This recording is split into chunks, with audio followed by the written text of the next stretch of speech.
It is my favorite time of the gardening year when we get to enjoy all of the veritable fruits and vegetables of our complete and utter lack of labor. So come take a tour of my garden that I haven't weeded, watered, or fertilized since the beginning of the season.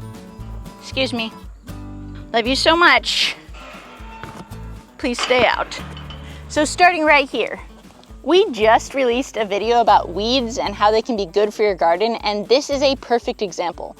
Purslane is a delicious, delightful lemony treat that for those salad-loving folk adds some smooth lemony crunch to every salad and/or, I don't know, what do you put vegetables in kind of dish. Also, not to brag too much, but it is mid-August and we are still picking harvestable asparagus. Granted, not in the quantities that we were in early June, but it's still tender and succulent, just like it was back then. Right here we have one of about 10 million watermelons you're about to see, because watermelon is my favorite food and that's why I planted a million of them. Here we have more edible asparagus along with obviously ready to harvest hops. I have a really silly idea for brewing my very own beer using amaranth seeds as the grain, honey from the beehives as the sweetener, natural yeast from the air as the yeast, and then hops from my own hops to be the hops. It's probably gonna be really disgusting, but it's definitely worth a shot. More watermelon vines, and we're currently entering asparagus and, as it turns out, Cucamelon Heaven, because apparently Tennessee is the perfect climate to make your cucamelons invasive. Oh look, there's Howdy, eating some of the trimmings from the garden. Howdy, Bella. You guys eating some pawpaw leaves? You are welcome for that free trim job I gave. Donkeys are fantastic garden companions. They turn all of my garden waste into manure that I can then turn into compost for my garden. And we're now coming upon my absolute favorite color of Dahlia. If you look at my outfit, I'm sure you're not surprised to find out that purple is my favorite color, and this Dahlia is no exception. Also, if you would like to get your very own pair of sweet, farm-flavored overalls like these, I have a link for them in the description. Continuing, oh no, we can't continue any further. We've been befuddled by my pathway problem. We'll go around. Come, come. Ooh, more cucamelons. Ooh, and I will just say, if you really struggle with things that like to attack your cucurbits, like squash bugs, vine borer beetles, cucamelons are a great alternative choice because nothing seems to bother them and they really reproduce on accident. And as we enter my elven village, if we can just sidestep the fact that Adam is caught on my grape vine, because I've designed this for a 5'2" height, not a 6'4" height, we will start to find my initial experiment in growing basil as microgreens in the early spring. And shock of all shocks, because I did not actually come back to harvest the microgreens in a timely fashion, we now have macrogreens and the opportunity to make a whole lot of pesto. Oh, hi Junie. June just started using her jump gait au naturel. Didn't take very long to learn that, and she's been helping us deal with our mole, vole, and blue heron problem, which, to be clear, the blue heron is not actually a problem, but June doesn't like him landing in our pond. June, move along. There's only space for one butt in this pathway, ma'am. In my last garden tour video, we were waiting on my golden cow, Ella, to give birth to her calf, which has since happened. And as it happens, it's time to milk her. So let's do that. Yeah, I know, you're hungry, huh? There are two things that have made me the kind of person I've always wanted to be. One is getting a dairy cow and having a forced daily routine that forced me to become consistent reliable, and all the things that everyone had always told me I was never going to be. The other thing is finding a good therapist to help me work through my stuff. Which brings us to the sponsor of today's video, BetterHelp. I've struggled with anxiety and depression my entire life, and I've been in and out of a ton of therapy offices, but BetterHelp helps me solve all of the hard things that I used to have when it comes to finding a new therapist. Do you mind, ma'am? I no longer have to call and find out if a bunch of different offices take my insurance. I no longer have to make uncomfortable phone calls to see who's accepting new clients and who isn't. I no longer have to wait weeks on end for the right referrals. I just took a quick survey online and BetterHelp matched me with a therapist. And because my first couple therapists weren't exactly what I was looking for, I was able to easily use my phone to switch therapists. And there was no wait, no lag, or anything. I just got to get into an appointment, reschedule as necessary, like the time my therapist nearly witnessed a live goat birth and didn't want to. And everything happens on your schedule in your environment. If you're struggling with something and you think talking to someone about it might help, check out BetterHelp. And if you click the link in the description of this video, you'll get 10% off of your first month of therapy. Before we venture any further into my garden, I was at first extremely embarrassed to show you the next thing because I thought I had somehow made some major whoopsie. Don't get shocked. We're back here looking at this persimmon tree and all of this pokeweed and these fireweeds and other things like that all have fungal diseases on all of their leaves. In fact, that persimmon tree in particular looks awful. For some context, we had an extremely wet spring, followed by an extremely hot and dry summer. An absolute perfect storm, if you will, for fungal diseases to take root and take hold and cause a whole lot of problems, disease, concern, etc. Hi, howdy. Back off, you little dinkus. Back in the garden, earlier this season I started noticing this happening to all of my raspberries, and then I was really worried because I saw it moving to my strawberries, and then I was extra worried because I saw it moving to my zinnias, and then even worse to some of my grapes.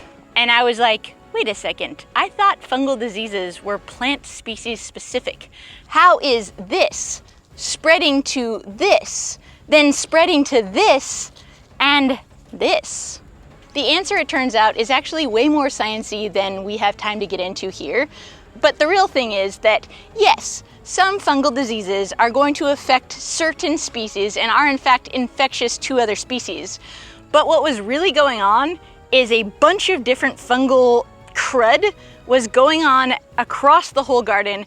Not, as I was really worried was the case, because I had made some huge mistake, but actually because that was what was going on everywhere all around us due to the fact that it is, for most of the season, very, very hot and humid here, if you can't tell by my glistening demeanor. But the best news is, though my initial concern was certainly warranted because it did take out a lot of foliage, it turns out my garden was hit a lot less worse, is this English, than the forest behind us. And why? Because of healthy soil. The lazy gardener's ticket to never having to actually deal with any of the problems that every other gardener probably has to use chemicals, fungicides, pesticides, and all kinds of other things that are going to ruin the soil and ruin our plant health and our budgets in the process. It turns out a temporary, potentially long-term, we'll let you know come spring, solution to the brown rot fungus or the brown spot fungus issue was bringing my weed whacker through and weed whacking all the plants. I did that in stages because I truly was not at first sure how that was going to work. And as it turns out, it worked gloriously. So my next step is to come in here and weed whack all of this. The problem being that in this area in particular, this is my edge garden, which keeps all of the very persnickety weeds from the outside of the garden from coming in. So we have all kinds of things like oregano, which is not going to be hurt by the weed whacker. Late season asparagus, which once again, probably not going to be hurt by the weed whacker. Future hops that, because I'm obsessed with propagation and the idea of someday in the future selling plants, please do not step on my watermelon vine. Oh my gosh, dear cameraman. Oh, that's a level 4 offense. Watermelon is life, especially in this heat, because we got to stay hydrated somehow, folks. We can always count on our dear leader, Farmer Adam, to step on, trample, and otherwise ruin anything good in our lives. But we also try not to call that out too often because a lot of the internet does not understand sarcasm. Before we move too far away, we have a perfect specimen of a female asparagus plant, which, as you can see, is putting on loads and loads and loads of future seeds. And while we as budget-conscious farmers are very interested in the idea of seed saving, a female asparagus plant puts an enormous amount of energy into creating seeds rather than creating delicious and delightful edible asparagus fronds, spears, whatever we want to call them. And so if production is my goal, I don't want a ton of female plants. I'm going to let these really healthy gals go to seed, which, by the by, these little cute flowers here turn into these little pods here that then turn into these little beauties. There's usually about 3 seeds in each one of these little berry-looking pods that then, after just a short 2 to 3 year time span, will turn into edible asparagus spears. Dream, dream, dream. And pretty soon we're going to have an asparagus farm. Yoink! Put those right there to join some of their friends with the mulch and become future asparagus plants. But boy howdy, that's a lot of unproductive asparagus right there. I do want to point out my Chinese long bean. This is the last bean that the plant put on, and I'm letting it go to seed, as you will, in hopes that it will drop its seed right where it is. One of my favorite lazy gardening techniques is leaving things to lay their seeds where they naturally will, so that then I, as the lazy gardener, don't have to come back and actually plant them. This is year 4 of growing Chinese long beans, other bean varieties, and peas all in the same spots over and over and over again without having to rotate. Traditional gardening would tell you that you never plant beans, potatoes, or tomatoes in the same spot year after year, because if you do, there's residual diseases that live in the soil that will then infect next year's plants. If you have healthy soil though, and you plant your plants at the right time, aka let things go to seed and start themselves naturally at the most ideal time in the season for them to do so, and then they have everything they need, then you don't have to worry about pests and diseases and rotating your crops like you would in a traditional setting. And speaking of the benefits of healthy soil, this is my persimmon tree that was grown in my healthy soil that, yes, it does have some black spots on it and other things. It's not the picture of health or anything, but it certainly looks a heck of a lot better than those nature's persimmons that are happening right over there. By the way, I actually stole this from the forest a few years ago and planted it in my garden. And happy to say I'm a better caregiver.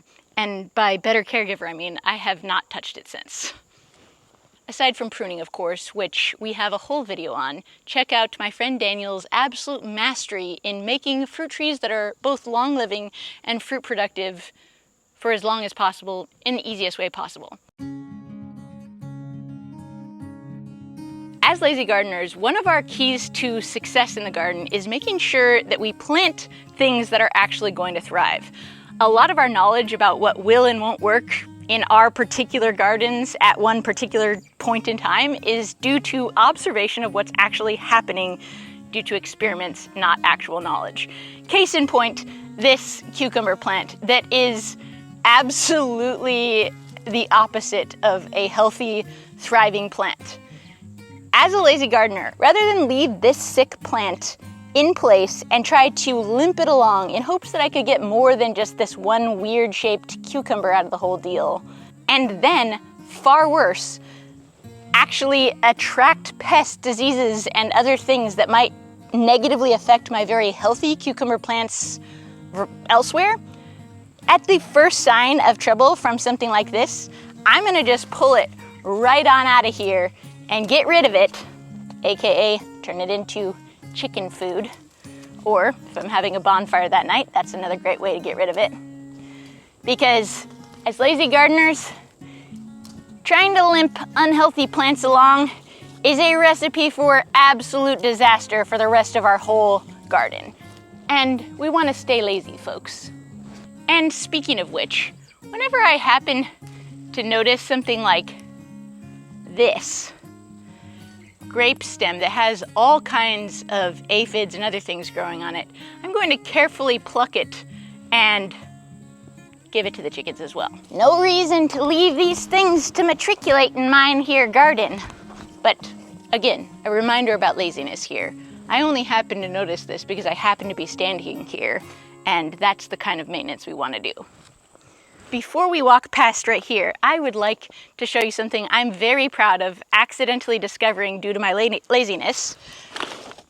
This is my soldier fly factory. Soldier flies are little grubs that really like to live in decomposing and dead material. And because I had a bag of putrid, rotting, random stuff that I had collected a while back, when I picked it up, I noticed it was moving around a lot, and I had, in fact, created a soldier fly factory. The best lazy trick I've come up with recently when it comes to composting, remineralizing your soil, and feeding your chickens for free are these guys. And by the way, I've stolen this idea from my friends at Redmond Minerals, so don't quote me as the creator of this awesomeness. But as it happens, if you grow soldier fly larvae in mineral-heavy things, which I made this mineral-heavy thing with a bunch of decaying organic matter and some sprinkles of Redmond soil builder, these little gross things will eat that. The chickens will then eat these, and then the chicken poop itself will have tons of minerals in it that have already been passed through the chicken's body and will be ready for your vegetables to eat, consume, and then for you, dear one, to eat and consume in turn, which is how our gardens are basically our own health insurance in a lot of ways, but also, as my hand can attest, having health insurance is also a really great thing if you can afford it.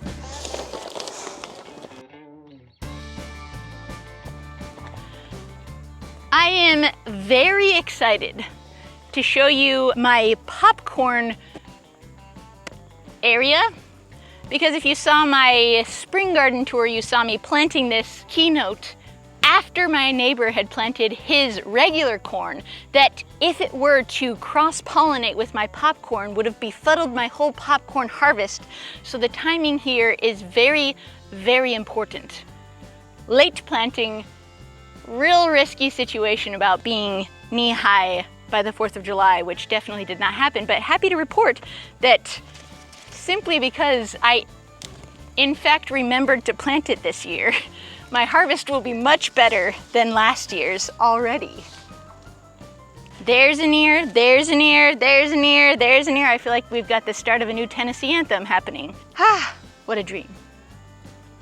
Real special call out over here to the fact that we as farmers, even in our popcorn forest, are never monocroppers. We want to plant lots of different varieties of things amongst one another so that we don't have a concentration of one kind of thing that could attract more pests and diseases that are specific to that plant, but also so we can make use of both the upper, middle, and lower section of our potential garden space, which is exemplified decently, but like not great right here.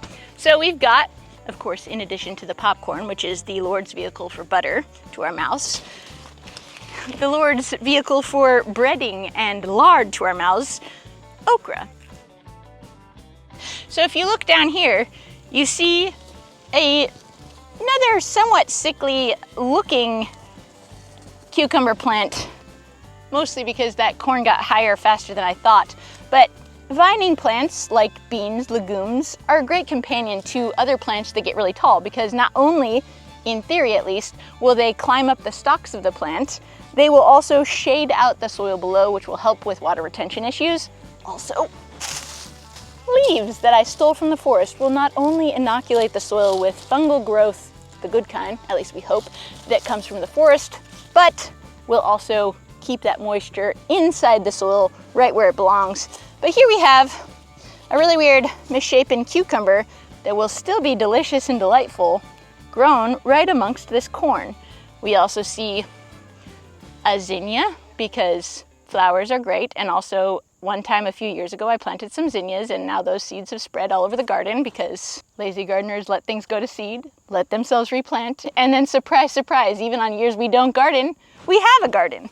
We've got strawberries all along the bottom here as well, and of course everyone's favorite trap plant, Amaranth, which, if you have no other hobbies and plenty of free time, can dry out, grind up, and turn into flour, or eat it like you might eat oatmeal. My favorite thing about Amaranth especially is that it grows back year after year, because each one of these little things is another seed that will just probably blow in the wind and plant itself all over everywhere. Careful. It is an invasive plant. If you don't want it always, don't plant it. But in case I forgot to already tell you this, purple is my favorite color, and it's really cool and really pretty to see pops of purple come up in your garden automatically, especially if you didn't put them there, especially if you also want to keep your plants safe from Japanese beetles and all kinds of other things, because as a good trap plant would, it attracts all of those things to itself in a way that it's not damaged, but it keeps your plants safe from being eaten by those very pests that might otherwise eat it. If we keep on moving down the line, we have another really great example of Thistles gone wild, which is actually about my artichoke and cardoon plants, which, if you let them go to seed, they create these beautiful purple thistle flowers, and inside thine purple flowers are hundreds and hundreds and hundreds and hundreds and hundreds of seeds, free for the taking, which is especially exciting with plants like this for people like me, because artichokes are the Lord's second best vehicle for butter, my favorite food, and also very, very expensive seeds to purchase. So, boy howdy, that first time that I actually got one of these things to live, I've since suckered every little piece of goodness that I possibly can.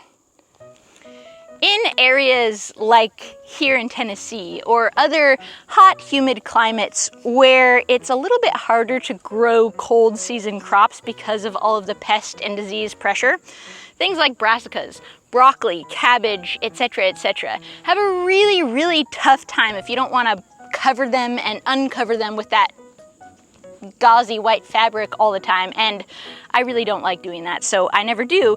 And in that, you're about to see the absolute devastation of that, because this used to be my Brassica Factory right here, and this ridiculous and utterly useless shard plant. I have nothing else to say except that for whatever reason, the most disgusting things seem to thrive, and everything that I actually love doesn't. I feel like there's a lesson in that for us all. But life is great, especially when you have chickens and other animals to feed your gross vegetables to. Over here, you see my absolutely ridiculously pathetic apple tree, which, though I have in fact tried to limp it along for multiple seasons, is clearly kind of struggling, especially in comparison with my peach tree, which I planted on the same day. Remember this lesson, my friends. If you want to be a good lazy gardener, you need to plant things that actually thrive.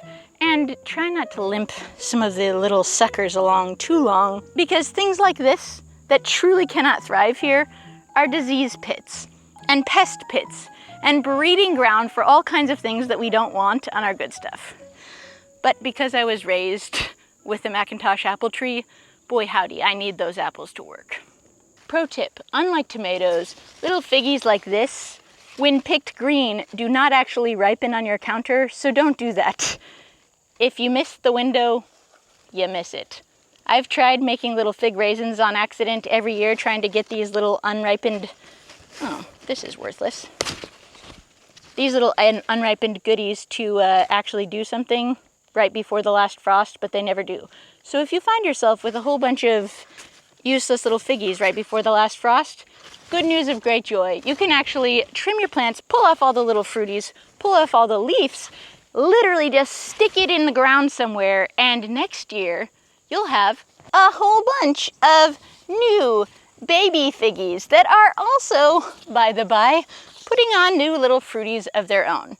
Over here, Daniel insisted that this tree was absolutely dead and we should get rid of it, but I did not want to believe it, so I left it here, and, well, pretty positive that we can say this is definitively deceased. So, Daniel, you win, I lose. You were right, I was wrong. Happy to admit it. Maybe I should have paid a little more attention to those girdled roots when I had a chance. That, my friends, is a callback to our plant your fruit trees and don't kill them or something like that video that you can find in the back logs of this channel. Oh, come over here. Sweet goodness. Did I tell you this was peak garden goodness or what? The Lord's sweet fruit. A vehicle for delicious breading and lard to our mouths, fried okra.